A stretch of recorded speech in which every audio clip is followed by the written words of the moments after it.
Amado doctor, cuánto gusto, buenos días. Muy buenos días, Roberto Mayra. Encantado de estar aquí en Radio Morena. Hay tantos y tantos temas que Así cuando se es. llega físicamente se puede darle, hay un Mm. poquito más de oportunidad y espacio. La situación reinante en el país, la inseguridad es el primer Y término, también en el mundo, el primer plano. conflicto bélico entre Irán e Israel. La pregunta era ¿en qué terminó? ¿Terminó o no terminó? ¿Quién ganó? Porque ya algunos titulares, incluso algunos amigos economistas hablaban de que Irán ganó. Otros decían, no, Israel, no, es que no ha terminado. ¿Qué pasó con eso? Economista Carlos Julio Emanuel. Buenos días, Mayra. Buenos días. El que ganó fue Donald Trump, porque él logró, primero, invadir, atacar Irán, las tres, eh, u- ¿qué podríamos decir? Fábricas nucleares, porque estaban enriqueciendo uranio para producir una bomba. Y luego de eso, logró también que haya un alto en el fuego. Claro que no es solamente una gestión directa de él con Irán, porque no había comunicación, sino que hay otros intereses económicos poderosos como los de China, que estaban muy preocupados de que de repente Irán pudiera cerrar el estrecho de Hormuz e impedir el paso del petróleo que le sirve a China para su desarrollo, para su actividad económica. Rusia también. Aquí todo el mundo estaba dispuesto a transar. Seguramente han habido concesiones a Rusia en el tema de Ucrania. Pues esto es un juego político, un ajedrez. Esto no es cuestión de que Con intereses, siempre detrás de un tema bélico hay intereses económicos. Toda la vida. Así dice la historia. No existe ningún conflicto bélico que no tenga detrás un interés económico. en Ucrania, por ejemplo, ¿qué buscan bajo la tierra? Bueno, lo que pasa es que Ucrania. Ucrania tiene un enorme potencial, no solo agrícola, sino mineral. Tienen lo que se llaman tierras raras, que son metales platinoides y metales que sirven para temas tecnológicos, ¿no? Hasta desconocidos.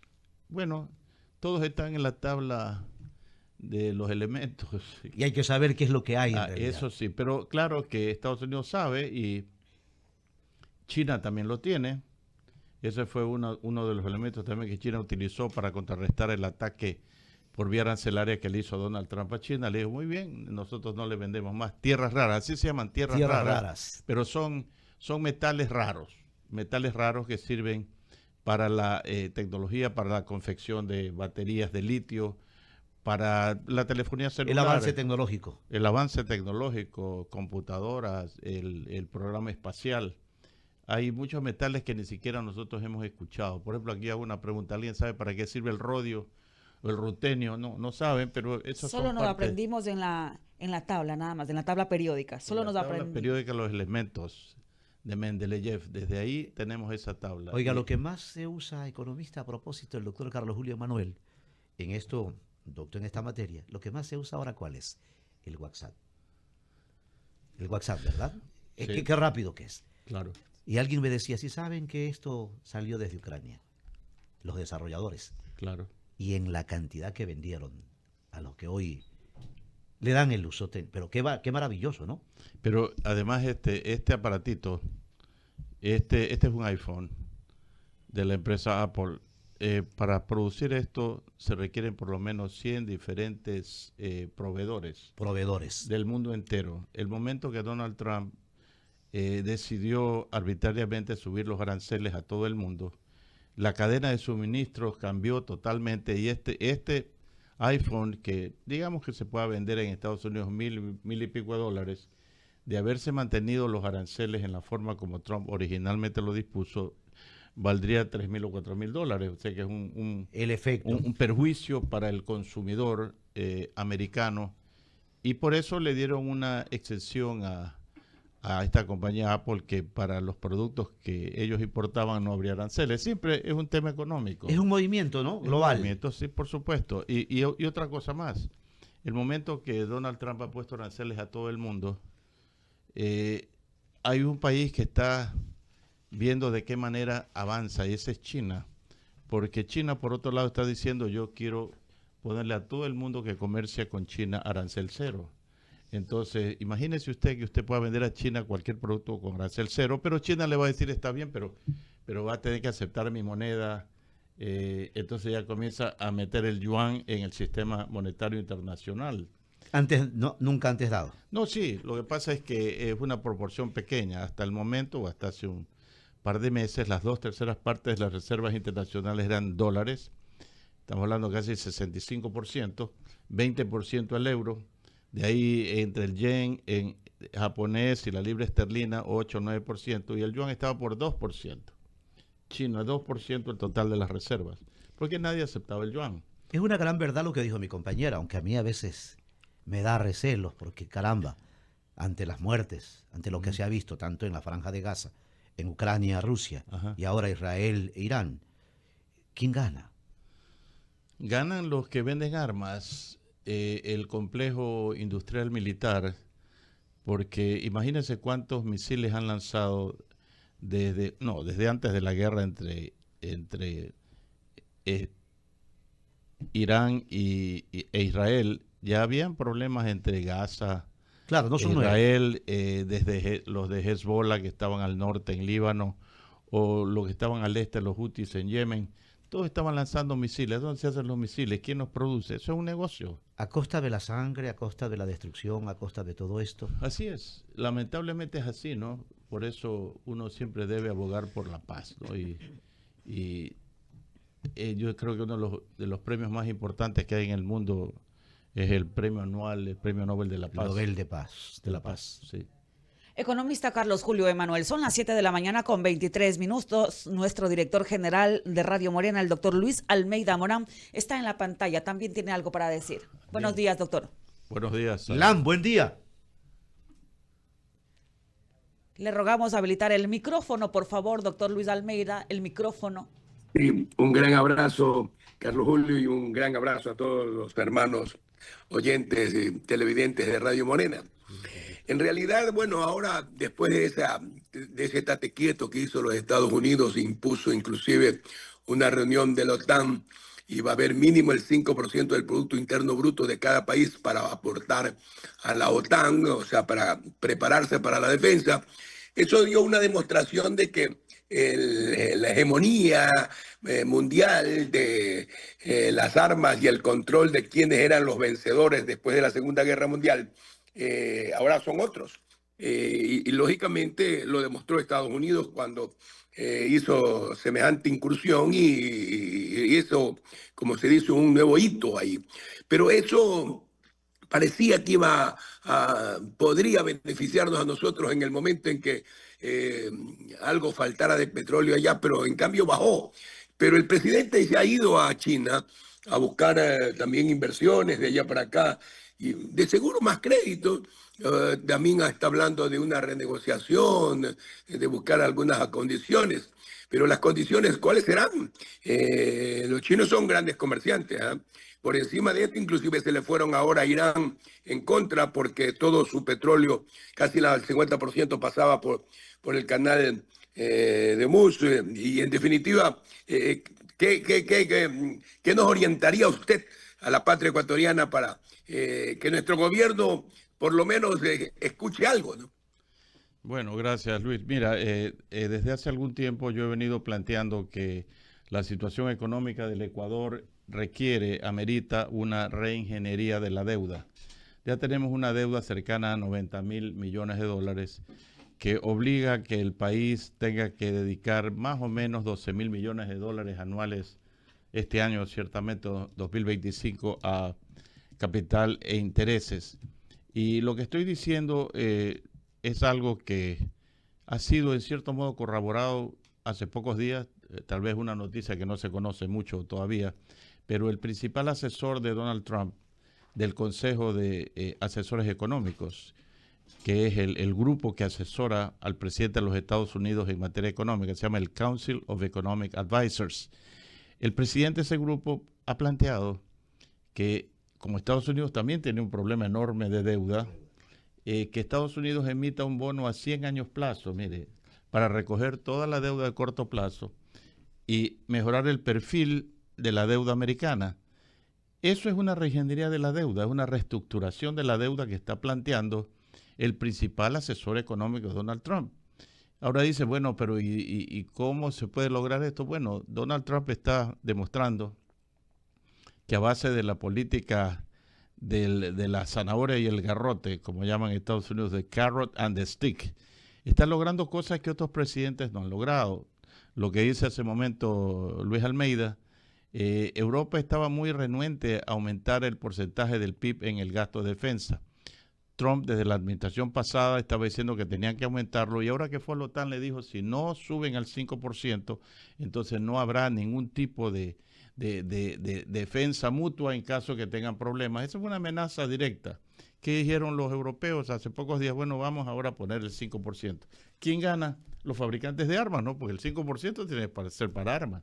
Entonces, si uno compró acciones en General Dynamics en Estados Unidos, que es uno de los mayores productores de armas, bueno, está haciendo mucho dinero. El punto que pone el doctor Luis Almeida Morán, ese golpe de timón, ¿el péndulo cambia? ¿Ha cambiado? ¿Debe cambiar? Claro que sí. O sea, Donald Trump ha demostrado que él está manejando las cosas con fuerza, no necesariamente continuo, pero sí con fuerza. Porque yo no estoy de acuerdo con el tema de los aranceles por razones económicas, pero es cuestión de la manera como él está manejando el mundo, ¿no? Porque, o sea, pero es manejable. Yo digo 100, pero puede ser menos o puede ser más. En la mesa. Lo ideal, Roberto, sería ir hacia la consecución de tratados de libre comercio donde no se paguen aranceles ni de un lado ni de otro, porque eso beneficia al consumidor, aumenta, reactiva la economía. Agiliza, fluye. Claro, por supuesto. O sea, el libre comercio es una tendencia que se ha venido dando en los últimos 200 años en materia económica. Por eso una enorme cantidad de países en el mundo tienen tratados de libre comercio. Chile creo que tiene como 20 tratados de libre comercio, Panamá 10 o 12, Perú 6, 8, 10, Colombia lo propio. Ecuador tiene pocos. Ecuador es uno de los pocos países de la costa este del Pacífico que no tiene tratado de libre comercio con Estados Unidos. ¿Cómo Chile ha logrado hacer, según lo poco que yo sé, acopio y fondos previsionales de todos esos recursos naturales? Y incluso Perú, me dicen. Y nosotros, ¿cómo no? Aprovechar lo que nos ha dado la madre naturaleza. Uh-huh. ¿En manos de quién están todos esos recursos, doctor Almeida? Bueno, vamos a ver qué dice. Sí, preguntarle, yo insisto a Carlos Julio porque él es el maestro y el conocedor. Observen ustedes que lo planteado por Carlos Julio, también por nuestro querido amigo Marco Flores y otros ilustres caballeros patriotas del Ecuador, lo ha cogido Estados Unidos. Miren, lo ha cogido a 100 años. Entonces, ¿cómo es que nosotros no podemos hacer esto? Y nuestro presidente, sin que esto signifique que deba de dolerle una crítica y nada, no es crítica, es algo positivo, pero va a pedir más crédito, le van a dar más crédito, hay que ver qué condiciones le ponen también, seguridad jurídica, recuérdese usted que ellos exigen siempre ante la Corte de Beijing que vayan los tratados, las controversias, o a la Corte de la Reina, que es más segura para ellos también. Ellos son comerciantes, ¿no? En todo caso, ¿hasta cuánto más deuda? ¿Hasta cuándo más deuda? ¿Hasta cuándo más esto? Cuando, por ejemplo, podríamos lograr beneficios ahora con la exportación del cacao, que está superando al petróleo. Nosotros como familia somos productores cacaoteros y tu familia también, Carlos Julio, toda la vida lo fue. Pero en realidad, ¿cómo le sacamos beneficio si al productor no le están dando ningún estímulo y nosotros estamos produciendo todo? Ahora mismo estoy yo trabajando en los campos, por eso no estoy en los estudios, para justamente lograr que se tecnifique aún más, que se mejoren las plantaciones, que haya más plantaciones o que haya renovación de plantaciones. Sin embargo, los exportadores están poniendo los precios que les da la gana, ¿no? 12% garantizado, $2,000 por tonelada para ellos, y al productor, nanay. Ese es el problema. En buena hora para los productores de cacao, pero simultáneamente estamos viendo que se avisoran problemas en el área de las musáceas, el banano y el plátano. Estoy viendo, yo soy un asiduo comprador de plátano verde, consumo diariamente plátano verde, y el precio ha estado subiendo de manera significativa debido a enfermedades que están azotando las plantaciones de plátano, y algo parecido, este Fusarium rasa, esta plaga nueva en el banano puede decimar algunas de las poblaciones. Entonces, que el Ecuador tiene así pues una de cal y una de arena, no sube el precio del cacao, todo eso, ¿no? Pero volviendo a lo que dice Lucho Almeida, Ecuador no necesita estar contratando más deuda, lo que requiere es alivio financiero. Ya tenemos 90.000 millones de dólares de deuda. Lo que queremos es mejorar el perfil de esa deuda para no tener que dedicar recursos que vienen de los impuestos o del petróleo o de cualquier otra fuente, puede ser la minería, en vez de dedicarlos al pago de la deuda que sirvan para reactivar la economía. Pero eso se consigue con una reestructuración. Si ya dije hace un momento, si el presidente del Consejo de Asesores Económicos de Estados Unidos está planteando un bono a 100 años, y déjeme decirle, hace pocos días Perú emitió un bono a 100 años plazo. Perú emitió. Estados Unidos no ha emitido, está proponiendo. Pero Perú sí emitió, pues México también ha emitido.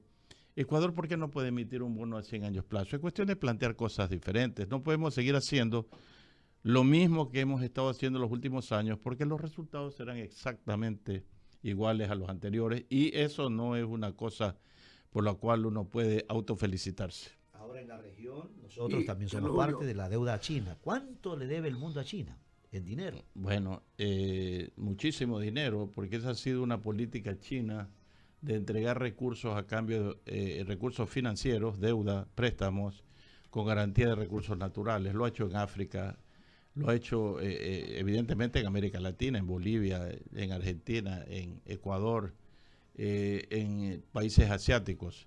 Esa es una forma que China, que es una potencia sin duda, se asegura el abastecimiento de recursos naturales para su desarrollo, y lo sigue haciendo. Ahora, como ya dije hace un momento, aparte de esa visión china de avanzada en los países ofreciendo créditos a cambio de recursos naturales, a nosotros nos dio créditos a cambio de petróleo, recordemos, y todavía le debemos a China más o menos 6.000 millones de dólares. Si pudiéramos dar una sugerencia al presidente que esté en China, que va a reunirse, entiendo, con Xi Jinping, es que le plantee la condonación de la deuda con China, pues esa deuda está requete pagada con los excesivos términos de la deuda china garantizada con el petróleo. Y además que muchos de los recursos que vinieron de China, con esa imagen de créditos con garantía de petróleo, sirvieron para hacer proyectos, algunos de los cuales han sido de mala calidad, como Coca-Cola Sinclair, y con sobreprecio. Entonces, si uno habla de presidente a presidente, le dice, mire, esta es la realidad, aquí ha habido corrupción, le debemos todavía 6.000 millones, ya le hemos pagado, bueno, originalmente esa deuda estaba más de 20 y pico mil millones, se han venido cobrando con petróleo en una modalidad que era realmente, yo creo, única en el mundo, que nosotros le entregamos el petróleo a China, y China lo vendía por cuenta nuestra al precio que China consideraba que había que venderlo, no era el Ecuador que lo vendía. Se cobraba su plata de los préstamos y le decía al Ecuador, aquí te tengo el saldo, pero no te lo puedo dar todo porque me quedo con un remanente por si acaso. Entonces perdimos soberanía en materia del endeudamiento. Así es como presta China, pero si uno plantea las cosas de manera diferente, yo creo que sí se puede cambiar el rumbo de las cosas. Además, hay algunos países que, utilizando los buenos auspicios del Fondo Monetario Internacional, han logrado condonar deuda con China. Es lo que yo plantearía, y lo escribí hace 3 años en este libro que está aquí, que les mandé a ustedes por PDF. Aquí le voy a dejar a Lucho para que lo tenga físicamente. Pero aquí está planteado hace 3 años que a China hay que pedirle la condonación de la deuda. No pedirle más crédito, condóneme la deuda. Bórreme la deuda. Eso se pudiera lograr ahora que está el presidente allá. Más aún que el presidente chino, él en persona estuvo en la anterior negociación. Vamos a ver qué condiciones hay. Algo conozco yo, pero en comentarios políticos, no son en comentarios técnicos en realidad. Pero veamos, los chinos son muy tirados a la legalidad, ¿no? ¿Cómo tú me garantizas si tú no cumples? ¿Cómo tú puedes cambiarme de la noche a la mañana las cosas? Esa es la preocupación. A ellos sé que les preocupa mucho el tema de la incursión en otros países, me refiero a la soberanía legal y todo este tipo de cosas. Lógico, ¿no? ¿Y qué no será la soberanía territorial y diplomática? Pero Carlos Julio, yo creo que hay que seguir conversando porque algo puede desenlazarse en estos días en términos de lograr que el país tenga un respiro. Si otros lo hicieron, ¿por qué no lo hemos hecho nosotros? Si Carlos Julio Manuel lo ha planteado, Marco Flores lo ha planteado, ya lo están planteando más de 6, 8 meses, y yo creo que 3 años en realidad, pero con fuerza hace 6 meses. Pero lo hicimos antes que ellos inclusive. ¿Por qué nosotros no lo podemos lograr? No hay patriotismo, no hay conocimiento, hay la actitud costumbrista de hacer lo anterior porque algunos intermediarios siguen ganando recursos económicos a costa del hambre de nuestro pueblo, pero eso es lo que queremos que Carlos Julio nos diga exactamente qué mismo es, ¿no? Bueno, tú has mencionado un par de veces a Marco Flores. Efectivamente, Marco Flores es uno de los economistas más preparados del país, estudioso. Yo creo que no hay nadie que se le parezca a Marco Flores en el estudio diario de las cifras. Tiene una dedicación total y los planteamientos que ha venido haciendo, pues evidentemente coincidimos en prácticamente todos. Ecuador tiene que comenzar con alivio a la deuda. Ecuador tiene que replantear el tema tributario. No podemos aceptar sin reclamar que el Fondo Monetario nos imponga un nuevo aumento del IVA al 17%, porque esa es una forma de, dicen ellos, de cuadrar las cuentas fiscales. Y lo que tenemos que ver es cómo hacemos que el Ecuador crezca, porque si Ecuador no crece, el problema de la pobreza va a continuar. La economía no está hecha para resolver problemas fiscales. La economía como ciencia se creó para resolver los problemas de la gente. ¿Cómo le resuelve los problemas de la gente? Salud, alimentación, vivienda, educación, etcétera. Para eso es la economía. La economía no es para decir tengo las cuentas en orden, no tengo inflación, pero tampoco hay inflación en los cementerios, ¿no? Y todo está en orden, todo está pacífico. Pero lo que queremos es resolver los problemas de la gente. Para resolver los problemas de la gente, por eso cité el tema de Estados Unidos, porque Estados Unidos es el líder actualmente en el mundo. Su asesor económico principal, el principal asesor de Trump, está planteando que Estados Unidos debería emitir un bono a 100 años plazo.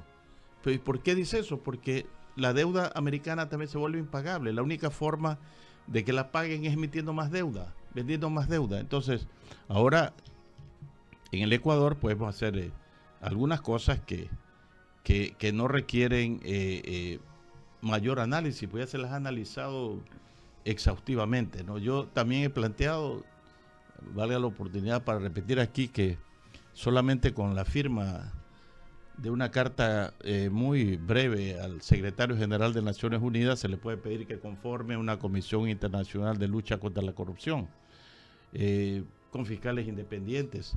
Miren lo que acaba de hacer esta ley de integridad pública que se acaba de aprobar. Hay bueno, es una ley bien compleja porque reforma el Código Integral Penal, el Código de la Niñez, hasta leyes financieras para convertir cooperativas en bancos, pero en la parte judicial, esa ley establece que para los operadores de justicia y para los abogados que cometen prevaricato judicial, pueden haber penas de 7 a 13 años y hasta el doble de ese tiempo inhabilitados para ejercer como abogados. Porque todos sabemos de la corrupción existente en el sistema judicial. Entonces, una ley contra la corrupción yo creo que es importante, porque en el Ecuador desde hace tiempo se viene estableciendo y manifestando una cifra de que anualmente se roban más o menos 5.000 millones de dólares, puede ser menos, pero igual que fueran 3.000, estamos hablando de que es un montón de plata para poder resolver los problemas del país.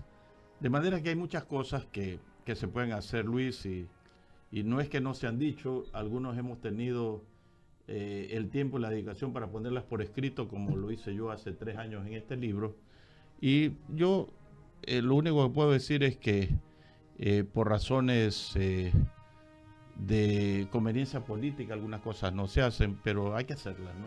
Hay que enfrentar el problema del seguro social de manera técnica, hay que enfrentar el problema sin duda pues de la falta de independencia de los poderes del Estado. Veo, por ejemplo, en esta misma ley de integridad pública que el Consejo de Participación Ciudadana puede declarar una situación extraordinaria en la cual puede nombrar jueces a dedo sin pasar por concursos de méritos. Eso también puede llevar pues a una situación de favoritismo político, ¿no? Yo siempre estaba a favor de la meritocracia, reconociendo que, repito, hay mucha corrupción en el sistema judicial. En fin, tantas cosas que se pueden plantear. Habría que tener mucho más tiempo para hacerlo. Así es, y siempre nos queda el tiempo corto. El tema de la ley de integridad pública aprobada y que consta en el registro oficial desde ayer merece el análisis. Con usted, economista Carlos Julio Emanuel. Doctor, gracias por estar aquí en Radio Morena. Nos hemos pasado el tiempo, nos vamos a desquitar con otros. Vamos a cumplir con nuestros compromisos, pero vale la pena destacar la presencia del doctor Carlos Julio Emanuel. Gracias también a nuestro director general que hoy cumple labores enriqueciendo el espíritu y el alma con el campo natural, esa belleza.